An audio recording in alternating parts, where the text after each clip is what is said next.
Good morning. Landscape of the Soul by Nathalie Troveroy. Good morning. Today we'll be taking up this story from your book in the 11th standard and the introduction of the author Nathalie Troveroy. Now you can see the photograph. She is the lady who had written this story because she was herself an art historian. Okay.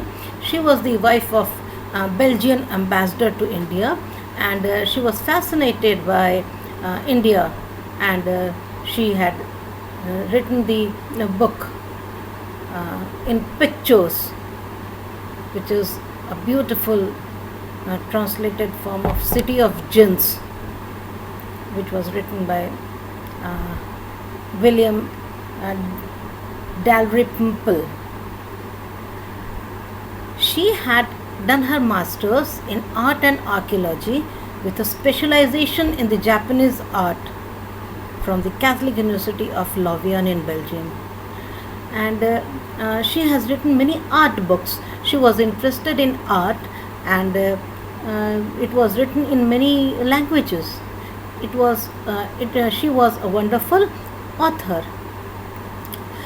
This particular landscape of the soul, this story, it is a comparative study between European art and Asian art, right? And basically the Chinese art has been discussed. What the author says that European art is about the actual view, where the painter wants to see what he has created, and the painter creates what he had seen, whereas Chinese art is exactly different. It is something which is a spiritual, which is the painter's voice which tells you, and you can travel it from one point to another to see and imagine, right? So the painter doesn't tell you, you have to see it yourself. This story starts with the popular story in China about a painter Wu Daozi. In the 18th century, Tang Emperor Zhuangzong, he had been to a place where he was fascinated by this beautiful scenery, and when he returned back to his palace, he asked the painter, the great painter, the royal painter Wu Daozi, to visit that place, see the beauty of the place, see the natural beauty, and decorate the wall with the beautiful painting of that particular place. So Wu Daozi went there, and he did not draw anything there. He came back, and when he decorated the wall, it was covered with a curtain. He did not let anyone see it. So one day the emperor said that he wanted to see the painting. So the painter took him and he showed around. He started showing all the mountains, the waterfalls, the clouds and the skies and the people, everything, right? And then he reached a particular place where he had drawn a cave with a door. He says that at the foot of the mountain, in this cave, a spirit dwells. Dwells means lives. In this cave at the foot of the mountain dwells a spirit. And he says that the inside of this cave is very splendid, very beautiful, wonderful, anything that word cannot convey. Right? And then he says, please let me show your majesty the way. He was showing the way inside the cave, and he clapped. As he clapped, the door opened and the painter entered into the cave, right? As he entered into the cave, the door behind him shut. The door was closed, okay, it shut, and the painter vanished. The painter along with the painting vanished. Nothing remained but the brushes of Wu Daozi. right? So it says that the painter who had the uh, who knew the spirit of painting, right, who knew what actually the painting is. It is about knowing the inner thing of the painting, right, the mysterious inner world of the painting, and that only a painter can know. So the so painter Wu Daozi entered into it, but the king could not enter because he was just looking at the materialistic, the superficial painting. He was not thinking of the inner beauty. So the Chinese painting tells you about the inner beauty, the mysterious inner world of the painting, right? That is why the painter could enter, but the king could not. There is another story about a painter who would never draw the eye of a dragon. He had painted a dragon, a beautiful dragon, but he did not paint the eye because he thought that if he would draw the painting, he would draw the eye, the dragon would fly away, fly out of the painting. It was so wonderful, it was so real. He thought that it was his creation, and if the dragon could see, he would fly away from there. So it tells you about the deeply revealing of the spirit in which art was considered, right? Then there is another story of Antwerp, right? This is a story of Antwerp, where there was a master blacksmith named Quentin Metze who falls in love with a painter's daughter.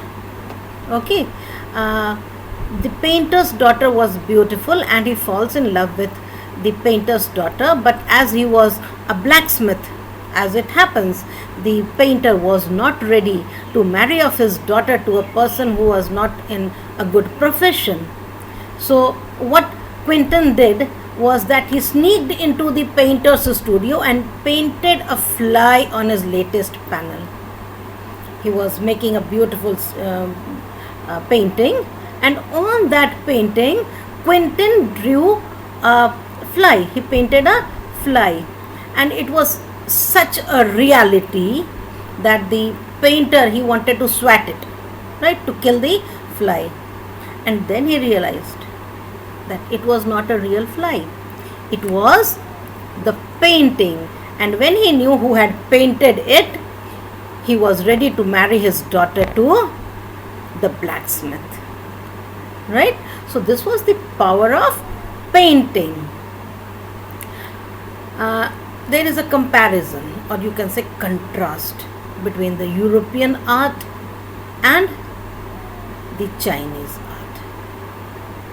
In Europe, the art is perfect and like an illusion, right? It is illusionist, which resembles something. You can see the art has been there.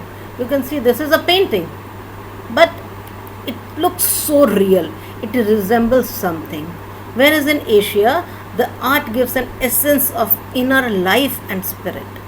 This is not just painting, but it is life and spirit, which is far more important than resembling something.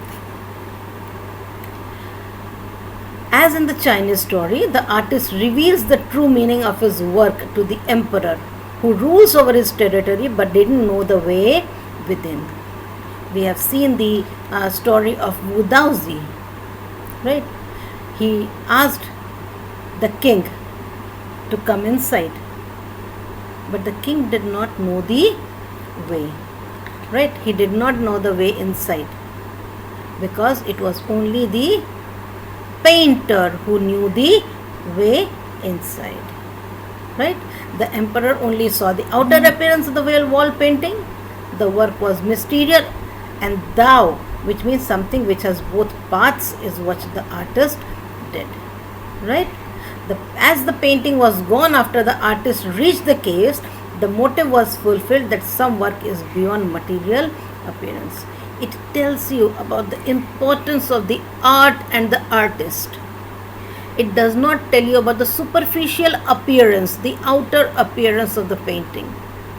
The king was fascinated by the uh, painter can see the inner beauty, the inner feeling of the painting, right? Whereas the king did not see, so he could not enter the cave, right? So the artist's goals were fulfilled. Okay. The Chinese landscape painting is not made with a real viewpoint, but it is a representation of the artist's thought. The Western painting in Europe is a figurative art form.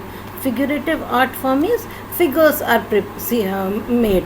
The whatever you see, that has been put into paper. That the painter paints what he sees in the form, right? Whereas the Chinese painting is a representation of the thoughts of the painter, right? Where the European painter wants you to borrow his eyes and look at a particular landscape exactly as he saw it, right? The European painter, he doesn't allow you to think. Okay, he tells you this is what I saw and I want you to see from my point of view.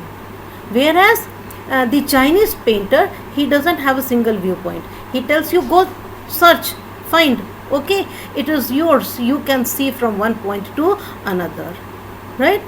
So the Chinese painter wants you to travel, creating your own path, right?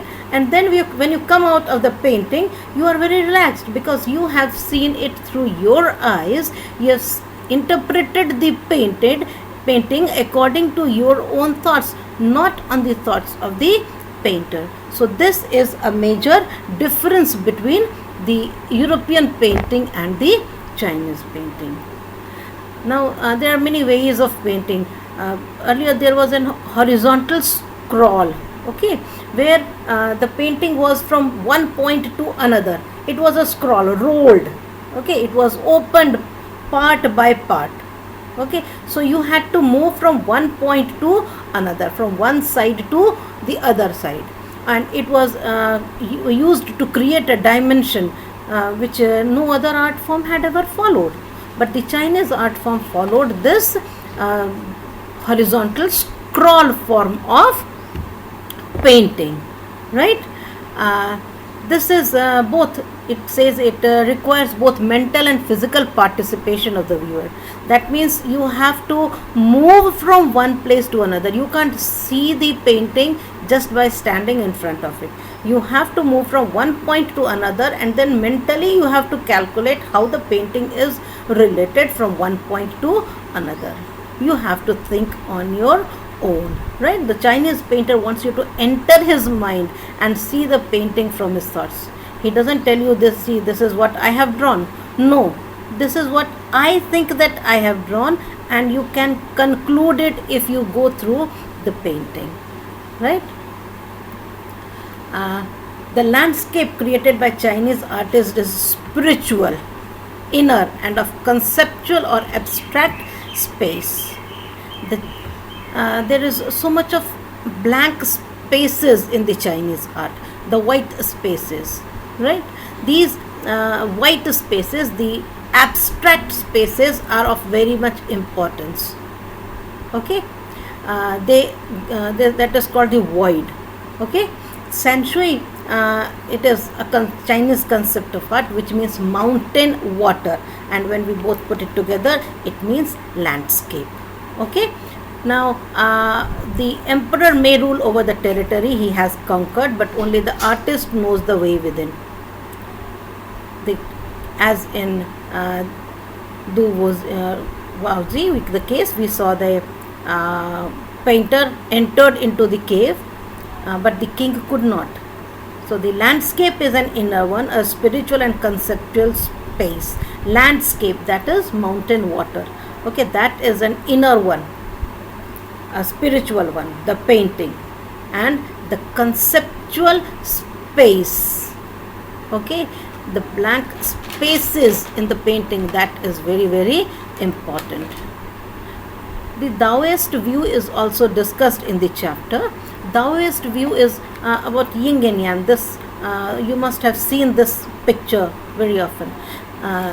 This is yin and yang, okay. Yin is the mountain in the landscape is yang, which means to reach vertically towards heaven. That is mountain. Okay, going towards the heaven.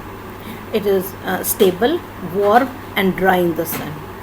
The yang is active and masculine, and the opposite of yin. It is masculine, whereas yin is feminine, and it is receptive, right? And feminine aspect of universal energy. This is masculine aspect of universal energy, yang, and yin is feminine aspect of universal energy. But the most important thing is the place where both of them interact. The shape that you had seen, right? This is the space, the place where they meet. This is called the void, the middle void, right? The middle void can be compared to pranayam, where there are three phases, right? Where you breathe in, you retain the breath for some time, and then you breathe out. Here, breathing in and breathing out is not important. What is important is the time that you hold the breath for, and that is the suspension of the breath. It is the void in the meditation process. That is the void, and that is very important. Okay, and without that nothing can happen. There are two things, but if they don't meet, it is useless. Hence, the white unpainted space in Chinese landscape is equally important. Right? Now, yin and yang. Yin is going towards heaven, that is mountain, that is masculine. Yang is going high. Yin is the feminine, which is water. Heaven and earth, they are represented by yin and yang. But there should be a medium which can connect these two, and that is human beings, right? So man is the channel of communication in the space between heaven and earth. So between yin and yang, the void is human beings, right? This is the word meaning. Dwell, splendid, astonished. We have seen this, right? There is some important words, the important phrases which have been used, like illusionistic likeness, an illusion created which resembles something, or the figurative painting, the metaphoric representation of an art, right? Or the conceptual space, relation with an abstract representation. Okay? And Taoism, it's a Chinese philosophy based on the writings of Lao Tzu. Okay, so these are the word meanings, and then there is a discussion about outsider art, right? Or brute art, brute, raw art. It's something which is created by the painters who are not professionally trained. They create an art piece with their own depth and understanding, and not from the art that they have learned, right? So the art brute or raw art, it is rarely accepted by the painters. They think that it is an art which has to be trained, right? They should be trained, and if they are not trained, it is not so beautiful. But the exceptions about Nek Chand, have you heard about Nek Chand? He is a creator of the rock garden in Chandigarh. He has created this garden himself all alone with the waste that we throw. He had collected everything from a tin to the sink to the tiles to the bangles, everything that was thrown in the rubbish, and from that he had created images, right, sculpture, and the rock garden is now famous in Chandigarh, which people go and visit. It's a beautiful place in acres of lands, and his most beautiful painting is Woman by the Waterfall. This is the painting, Woman by the Waterfall. So this is second part in your chapter about Nek Chand, about art brute, and there's always a question that is asked about art brute. Okay, is it acceptable? What the French painter Jean Dubuffet, who doubted the theory of art brut in 1940s, and he did not support this. Now the interest of outsider art, that is art brut or raw art, is growing too much internationally. But this art was made famous by Nek Chand, who had created the rock garden in Chandigarh. Uh, Outsider art or art brut or raw art is the art by the people who are talented and have an artistic insight, but they have not received any formal training. So Nek Chand was one of them who had uh, given this beautiful example of raw art, where he had created a masterpiece. If you go there, you can see many things. The use of all the rubbish that is thrown by us, and he had used it to create a masterpiece where many people go and visit. Okay, thank you.